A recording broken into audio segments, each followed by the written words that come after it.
no? Muli mga kapatid, magandang gabi po sa inyong lahat. Alam natin na sa mga team o grupo, merong ilan ay sikat, meron din naman ilan hindi sikat. Hindi lahat ng bahagi ng isang team o grupo ay sikat. Merong hindi sikat. Pwede nating masabi yan sa ating pinagdiriwang na kapistahan ngayong araw na ito.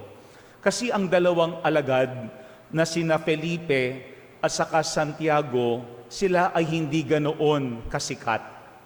Pero kahit sila ay hindi ganoon kasikat, sila ay mahalaga.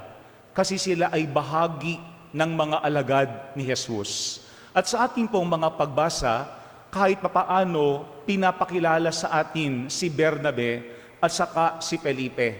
Sa ating unang pagbasa, pinakita ng sulat ni Apostol San Pablo sa mga taga-Korinto na si Santiago ay pinagpakitaan ng Panginoon, pero bago siya magpakita kay Santiago, nagpakita muna siya sa ibang mga alagad, sa mga apostol. Parang sinasabi po ni San Pablo sa ating unang pagbasa, merong hierarchy, no? Kung sino yung pinakamahalagang alagad, yun ang unang pinagpakitaan ng Panginoon. Pero si James bilang isang alagad, siya ang huling pinagpakitaan ng Panginoon. Kaya nga rin sa isang banda, ano ang tawag natin sa kanya? Saint James the Less. Sapagkat yung Saint James the Great, siya yung unang tinawag ng Panginoon kung ihahambing kay St. James the Less. Pero yan po yung unang paalaala sa atin. Iba't iba ng oras tayo tinatawag ng Diyos. Merong iba na uunang tawagin ng Panginoon. Merong iba na uuna yung kanilang karanasan sa Panginoon. Pero ang pagiging isang alagad ay hindi kompetensyon. Hindi tayo pwedeng sabihin na mas nauna akong maging alagad kaysa sa iyo. Mas una akong naglingkod kaysa sa iyo. Mas una kong nakilala si Jesus kaysa sa iyo. Sapagkat sa ating unang pagbasa, bagamat si Santiago ay hindi unang pinagpakitaan ng Panginoon, siya pa rin ay maituturing nating alagad ni Kristo at siya ay mahalaga. Kaya yan po yung unang paalaala sa atin. Walang comparison sa buhay ng mga alagad. Kasi baka may mga pakakataon, tayo mismo nagpapagalingan, tayo mismo nag-uunahan, tayo mismo nagmamataas sa ating kapwa alagad kung sino ba yung nauna, kung sino yung mas mahalaga, kung sino yung mas importante na alagad ni Jesus. Pero yan po yung unang paalaala sa atin. Si Santiago, bagamat hindi siya unang tinawag ni Jesus, bagamat hindi siya unang pinagpakitaan ni Jesus, siya pa rin ay mahalaga. Kasi naranasan niya si Jesus at kanyang naipahayag si Jesus. Una, sa ating unang pagbasa, pinapakita na sa buhay ng alagad, walang kompetisyon. Hindi pwedeng una-unahan. Sapagkat iba't iba man ang oras tayong tinatawag ng Panginoon, ang mahalaga tayo ay nakarinig ng tawag. Ang mahalaga tayo ay nakaranas kay Jesus. Pero pangalawa po, yung ating ebanghelyo. Maganda itong ating ebanghelyo. Bakit? Kasi si Felipe, meron siyang isang hinihingi kay Jesus. At ang sabi niya kay Jesus ay, Panginoon, ipakita po ninyo sa amin ang Ama at masisiyahan na kami. Yun ang kanyang request kay Jesus. Ipakita sa kanila ang Ama at sila ay masisiyahan na. Siguro maganda pong ating pagnilayan yan. No? Walang ibang request si Felipe sa ating ebanghelyo kung hindi ipakita sa kanila bilang alagad ang Ama. Kaya nga maganda yung sagot ni Jesus kay Felipe sa ating ebanghelyo. Ang sabi niya, matagal na ninyo akong kasama, Felipe, di yata't hindi mo pa ako nakikilala. Bangamat hindi mo yata ako nakikilala. Sapagkat yan po yung pangalawang punto ng ating ebanghelyo sa ngayon. Kahit alagad, tulad ni Felipe, meron pa ring struggle. Struggle na makilala si Jesus. Hindi niya lubos nakakilala itong Jesus na ito. Kahit araw-araw ito ay kanilang kasama. Kaya yan po yung pangalawang paalaala sa atin. Sana bilang mga alagad, nandoon pa rin sa atin yung hangad na makilala ng mas malalim si Jesus. Yung mas maunawaan natin, sino ba itong Jesus na ito? Pero sa ating ebanghelyo, ano ang sinabi ni Jesus? Ang nakakakita sa akin ay nakakakita sa Ama. Sapagkat si Jesus, mga kabatid, ang nagsalamin sa atin kung anong uri ng Diyos meron tayo, kung paano magmahal ang Ama, kung paano magpatawad ang Ama, kung paano maging maawain ang Ama. Ang lahat ng yan pinakita sa atin ni Jesus. Bakit? Sapagkat ganoon kalalim ang kanyang relasyon sa Diyos Ama. Siguro mga kabatid, ngayong kapistahan po ng dalawang apostol, sina Philip and James, tatlong bagay yung ating laging tatandaan. Una, ang mga alagad ay taong katulad natin. Ang mga alagad ay mga taong katulad natin. Meron tayong mga kanya-kanyang kahinaan.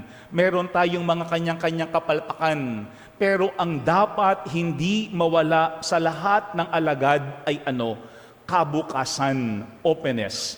Kasi kapag yung isang alagad ay mahina, kapag yung isang alagad hindi alam ang kasagutan, kapag yung isang alagad ay may mga katanungan, kailangan siya mismo manatiling bukas. Sapagkat si Jesus, handa niyang turuan at hubugin ang kanyang mga alagad.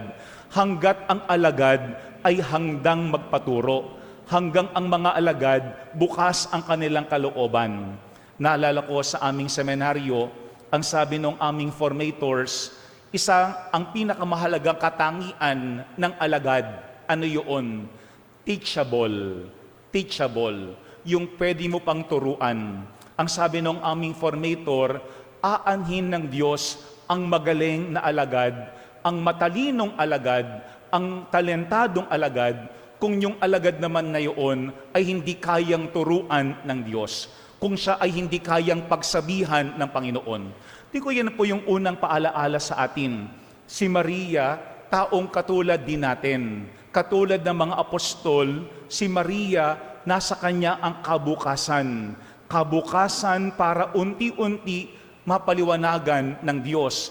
Para unti-unti kanyang makita ang kalooban ng Diyos. Unang mahalaga ay yung pagiging teachable.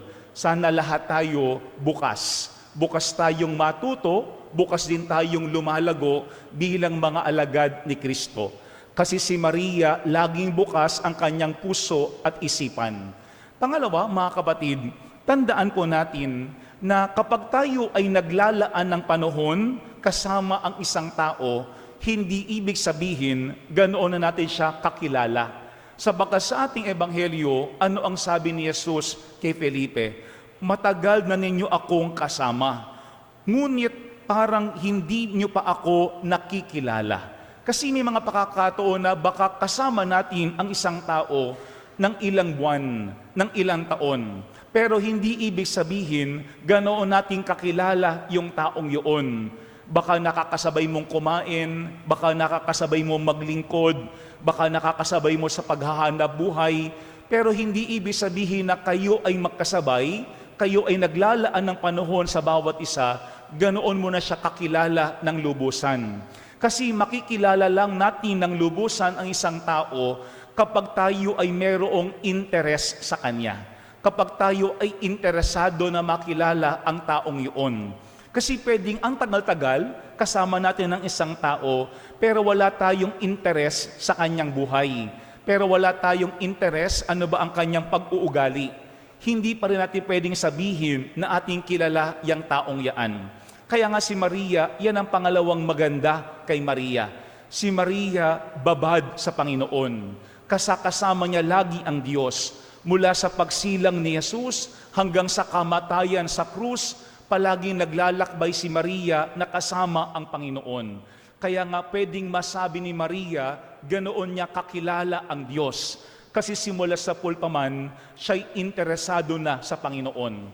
Pangalawa, sana bilang mga alagad, tayo din mismo interesado. Hindi lamang naglilingkod. Kasi pwedeng tayo ay naglilingkod, pero ating hindi pa ganoon kakilalang lubusan ang Panginoon. Sana pagsumikapan natin ating mas lalong makilala ang Diyos, para yun din ang ating maipahayag sa ating kapwa. Pero pangatlo po at panghuli sa ating ebanghelyo, ano ang pinapakita diyan? Ang pagtatanong ang siyang paraan para tayo ay matuto. Sapagkat sa ating ebanghelyo, hindi nagpanggap yung mga alagad na kanilang alam ang lahat ng bagay. Kasi minsan, baka merong pakakataon na dahil tayo ay nagmamataas, tayo ay nahihiya, ayaw nating magtanong, ayaw nating aminin na may mga bagay tayong hindi alam. Pero ito yung pangatlong maganda kay Maria. Simula pa lamang sa pagdalaw ng anghel sa kanya, nagtanong na kaagad siya. No, bakit? Kasi gusto ni Maria na maibigay niyang lubusan yung kanyang oo sa Panginoon. Kapag hindi natin alam ang isang bagay, huwag tayong magiging magmataas. Tayo ay maging mapagkumbaba. Huwag tayong mahihiyang magtanong. Kasi yaan ang paraan para tayo ay matuto at magabayan ng ating Diyos. Tingin ko mga kapatid, tumutugma yung ating kapistahan ngayong araw na ito sa unang araw po ng ating misa novenaryo sa ating patrona si Maria ang salamin ng katuwiran. Kapag ating mapapansin ang kanyang imahe, si Maria wala siyang hawak na salamin. Bakit? Kasi si Maria mismo ang salamin. Ang makakita kay Maria ay nakakakita hindi kay Maria. Nakakakita kay Jesus. Kasi ganoon ang kanyang ugnayan kay Jesus. Pero pansinin po natin, ang may hawak ng timbangan ay hindi si Maria, kung hindi si Jesus. Kasi si Jesus ang katuwiran, si Jesus ang kabutihan, si Jesus ang pamantayan ng lahat ng bagay. At si Maria tumutulad lamang sa kanyang anak na si Jesus. Mga kapatid, yan ang ating ipanalangin. Nawa sa pasimula ng ating misa novenaryo, yung sinabi ni Jesus, ang makakita sa akin ay nakakita sa Ama. Sana masabi din natin yan. Kasi ang lahat ng nakakakita kay Maria bilang salamin, nakakakita kay Jesus ang katuwiran. Tandaan po natin, ang dalawang alagad na sina Santiago at Felipe, sila ay hindi ganoon kasikat. Pero hindi dahil ang isang tao'y hindi sikat, ibig sabihin noon, walang maiaambag. Sapagkat ang paalaala sa atin ng ating mga pagbasa ngayon, kahit ang mga ordinaryong tao, katulad ng mga alagad, pwedeng gamitin ng Panginoon kung sila lamang ay nananatiling bukas. Mga kapatid, si Maria, ordinaryong babae, pero siya'y pinili ng Diyos dahil sa kapayakan ng kanyang puso, ng kanyang kalooban. Sana tayo din, bilang mga salamin, kapag nagiging malabo yung ating kalooban, palinis natin sa Diyos para ang maipakita ay hindi yung ating mga sarili. Kung hindi katulad ni Maria sa pagiging salamin, ang makita sa atin ay walang iba kung hindi si Jesus. Si Maria ang salamin, si Jesus ang katuwiran. Amen.